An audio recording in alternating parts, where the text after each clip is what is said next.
برا ہے اسے قبر کے دبوچنے سے اسے نجات نہیں ہے۔ البتہ بعض علماء نے کچھ لوگوں کو اس سے بری کیا ہے۔ مثال کے طور پر الانبیاء علیہم السلام، انبیاء علیہم السلام، اس سلسلے میں کوئی حدیث تو نہیں ہے، البتہ ہم یہ کہتے ہیں کہ انبیاء کو جو مقام ہے، انبیاء کو جو اللہ تعالیٰ نے مرتبہ دیا ہے، اس مرتبے کی بنیاد پر یہ کہا جا سکتا ہے کہ انشاءاللہ ان کے اوپر قبر کا دبوچنا نہیں ہے۔ بعض لوگوں نے ایک موضوع حدیث کی بنیاد پر اس لیے بتا دے رہا ہوں تاکہ لوگوں کو یاد رہے، تاکہ کوئی یہ نہ کہے کہ ہاں مولانا نے تو کہا ہے کہ ہاں قبر سب کو دبوچتی ہے، لیکن ایک آدمی کے بارے میں حدیث میں آیا ہے کہ اس کو قبر نہیں دبوچتی۔ حلیۃ الاولیاء کے اندر ایک حدیث ہے کہ جو شخص اپنے مرض الموت کے موقع پر قل هو اللہ احد پڑھتا ہے تو اللہ تبارک و تعالی قبر کے اندر نہ اسے فتنے میں رکھتا ہے، نہ ہی اسے قبر دبوچتی ہے، اور فرشتے اس کو اٹھا کر پرصراط پار کروا دیں گے۔ لیکن یہ حدیث کیا ہے؟ موضوع اور من گڑھت ہے، اللہ کا فرمان نہیں ہے۔ اسی طریقے سے امام سیوطی رحمہ اللہ نے حضرت علی رضی اللہ عنہ کی والدہ فاطمہ بنت اسد کے بارے میں بھی ہے کہ قبر ان کو دبوچتی نہیں ہے، لیکن یہ بات بھی صحیح نہیں ہے۔ حقیقی بات یہ ہے کہ نیک اور صالح، چھوٹا اور بڑا، جو کوئی آدمی ہے، ہر ایک کو قبر کے دبوچنے سے سابقہ پڑھنا ہے۔ اللہ تعالیٰ سے دعا کریں کہ اللہ تبارک و تعالیٰ ہمارے اوپر اس مرحلے کو آسان کرے، ہر مسلمان پر اس مرحلے کو آسان کرے۔ تیسری چیز قبر کے بارے میں جو ہمیں ایمان لانا چاہیے وہ یہ ہے کہ قبر کا فتنہ ہے۔ دبوچنے کے بعد جو مرحلہ آئے گا قبر کے فتنے کا ہے۔ قبر کا فتنہ کیا ہے ساتھیوں؟ دیکھیے، بعض لوگ قبر کے فتنے اور قبر کے عذاب میں فرق نہیں کرتے ہیں، حالانکہ دونوں دو چیزیں ہیں، اور حدیث شریف کے اندر دونوں کو دو بیان کیا، بلکہ اعوذ باللہ من فتنۃ القبر وعذاب القبر، بعض روایات میں دونوں الفاظ ہیں کہ ہم قبر کے فتنے سے اور قبر کے عذاب سے اللہ کی پناہ چاہتے ہیں۔ تو معلوم یہ ہوا قبر کا فتنہ اور ہے اور قبر کا عذاب اور ہے۔ لیکن قبر کا فتنہ ہے کیا؟ اصل میں فتنے کے معنی ہوتا کیا ہے؟ فتنے کے معنی ہے آزمائش کے، فتنے کے معنی آزمائش کے اور مصیبت میں پڑ جانے کے ہے۔ ہوتا یہ ہے کہ انسان جب قبر میں رکھا جاتا ہے، ظاہر بات اس کے لیے بالکل اجنبی جگہ ہوا کرتی ہے، اور ڈراؤنی شکل کے اندر دو فرشتے اس کے پاس آتے ہیں۔ صحیح حدیث میں ہے کہ فَيَنْتَهِرَانِهِ، اسے جھڑکتے ہیں، اسے بیٹھنے کے لیے کہتے ہیں۔ تو ایسے وقت میں بہت سے انسان گھبرا جاتے ہیں۔ یہی ہے اصل قبر کا فتنہ، یہی ہے اصل قبر کا فتنہ جس سے پناہ مانگی گئی ہے۔ اس قبر کے فتنے کے بعد قبر کا عذاب شروع ہوتا ہے، قبر کے فتنے کے بعد قبر کا عذاب شروع ہوتا ہے۔ اللہ کے رسول صلی اللہ علیہ وسلم کی حدیث میں ہے، بلکہ حضرت عائشہ بیان فرماتی ہیں کہ ایک یہودی عورت ہمارے پاس تشریف لے آئی، ہمارے پاس آئی، نعوذ باللہ، تشریف کیا لائے گی یہودی ہے کہ نہیں؟ ایک یہودی عورت ہمارے پاس آئی اور کہا کہ تم لوگ قبر کے اندر فتنوں میں مبتلا کیے جاؤ گے۔ ہم نے یہ بات اللہ کے رسول صلی اللہ علیہ وسلم بیان کی تو آپ نے فرمایا کہ نہیں، فتنے میں یہودی مبتلا ہوں گے، مسلمان مبتلا نہیں ہوں گے۔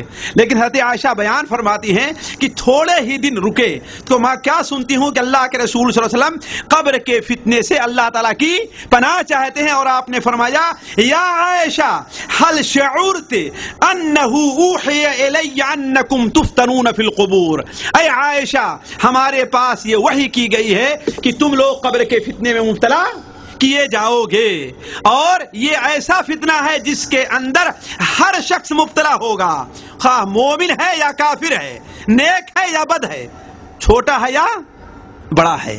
بلکہ امام مالک رحمہ اللہ اپنی کتاب موطا امام مالک کے اندر ایک حدیث نقل کرتے، ابو ہریرہ کی روایت ہے کہ اللہ کے رسول صلی اللہ علیہ وسلم نے ایک چھوٹے بچے کی جنازے کی نماز پڑھی اور آپ نے کیا فرمایا؟ اللہم قہی عذاب القبر و فتنۃ القبر، اے اللہ تعالیٰ اسے قبر کے عذاب سے بچا اور قبر کے فتنے سے محفوظ رکھ۔ اس لیے ساتھیوں ایک دعا ہے جسے ہر انسان کو چاہیے کہ جنازے کے اوپر ایک بار ضرور پڑھ لیا کرے۔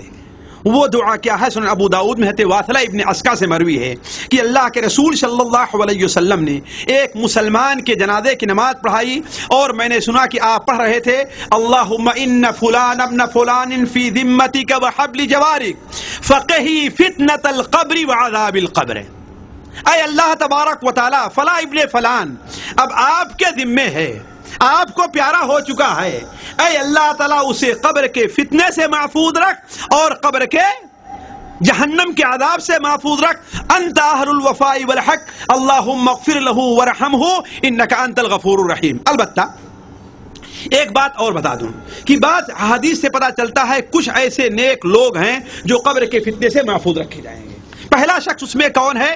انبیاء علیہ الصلوۃ والسلام ہیں، اس لیے کہ ان کا وہ مقام ہے کہ انہیں قبر کے فتنے میں نہ ڈالا جائے۔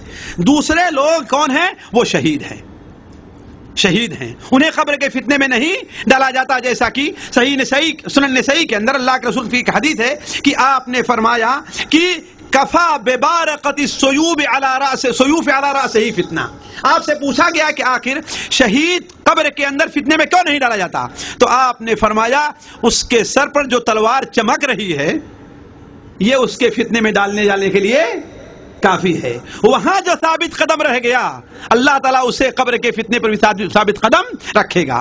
اسی طریقے سے جو انسان اللہ تعالیٰ کے راستے میں جہاد میں پہرا دیتے ہوئے اس کا انتقال ہو جائے اللہ تعالیٰ اسے بھی قبر کے فتنے سے محفوظ رکھتا ہے، جیسا کہ سنن ابو داؤد میں حضرت فضالہ ابن عبید کی روایت ہے کہ آپ صلی اللہ علیہ وسلم نے ارشاد فرمایا کہ ہر انسان کا جب انتقال ہوتا ہے تو اس کے عمل کا سلسلہ بند ہو جاتا ہے، مگر وہ شخص جو اللہ تعالیٰ کے راستے میں پہرا دیتے ہوئے اس کا انتقال ہو رہا ہے وہ اس کے عمل کا سلسلہ قیامت تک چلتا رہے گا۔ وَيَأْمَنُ مِنْ فِتْنَةِ الْقَبْرِ وَيُؤْمَنُ، اور قبر کے فتنے سے اسے محفوظ رکھا جائے گا۔ اسی طریقے سے اللہ تعالیٰ ہم میں سے ہر شخص کو یہ نصیب کرے جو شخص جمعہ کی رات اور جمعہ کے دن میں جس کا انتقال ہو رہا ہے وہ بھی انشاءاللہ اگر نیک اور صالح ہے تو وہ قبر کے فتنے سے محفوظ رہے گا۔ یہ نہیں کہ کوئی سکیر، عربید، نشیڑی، جواری، گناہ کرنے والا، نماز کا چھوڑنے والا، چوری کرنے والا، دھوکہ دینے والا، شرک کرنے والا بھی اگر اس کا انتقال ہو جائے تو اس کا انتقال اگر خانہ کعبہ میں بھی ہوتا ہے پھر بھی وہ قبر کے فتنے سے محفوظ نہیں رہے گا۔ اس لیے ہمارے ہاں بہت سے لوگ جو غلط تصور لیے ہوئے ہیں کہ رمضان المبارک میں جس کا انتقال ہو جائے چونکہ جہنم کے دروازے بند ہیں سیدھے وہ جنت میں جائے گا، اللہ تعالیٰ پر بھی ان کی حکومت چلنے لگی، نعوذ باللہ من ذالک۔ یہ کس نے کہا ہے؟ جہنم کے دروازے بند ہیں لیکن اللہ تبارک و تعالی بغیر جہنم کے دروازہ کھلے ہوئے بھی اس کو جہنم میں ڈال سکتا ہے، اللہ کی قدرت سے کوئی بعید نہیں ہے۔ تو اصل یہ ہونا چاہیے کہ انسان کے اندر اصل چیز یہ ہو کہ ہاں اس کی مغفرت کے لیے جو بنیادی چیزیں ہیں اس کے اندر پائی جائیں، یعنی وہ ایماندار ہو، فرائض کا ارتکاب چھوڑنے والا نہ ہو، گناہ کا کبائر کا ارتکاب کرنے والا نہ ہو۔ اگر ایسا شخص جمعہ کی رات اور جمعے کے دن میں اس کا انتقال ہوتا ہے تو آپ نے ارشاد فرمایا کہ وہ قبر کے فتنے سے محفوظ رہتا ہے، جیسا کہ سنن ترمذی اور مسند احمد وغیرہ میں یہ روایت حضرت عبداللہ ابن عمر سے مروی ہے۔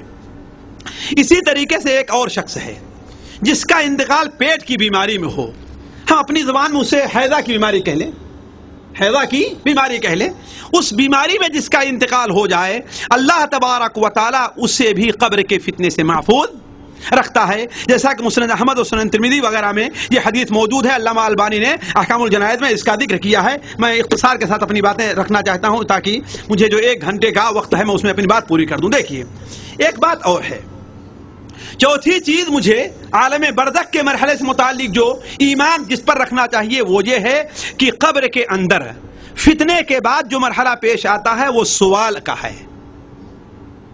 کوئی بھی انسان ساتھیوں قبر میں دفن ہو رہا ہے یا سمندر کے اندر ڈوب جا رہا ہے، جنگلی جانور، سمندر کی مچھلیاں اسے کھا جا رہی ہیں، ان کی غذا ان کے جسم کا ایک حصہ بن جا رہا ہے، وہ راکھ میں آگ میں جلا دیا جا رہا ہے، اس کی راکھوں کو ہوا میں اڑا دیا جا رہا ہے، لیکن اللہ تبارک و تعالی نے عالم برزخ میں جو اس کے اوپر چند چیزیں متعین کی ہیں ان میں ایک چیز یہ بھی ہے کہ اس سے سوال ہوگا، اس سے اسے نجات نہیں مل سکتی، اس سے سوال ہونا ہے، سوال ضرور کیا جائے گا اور بغیر سوال کا جواب دیے آگے کی منزل اس کے لیے آسان نہیں ہے۔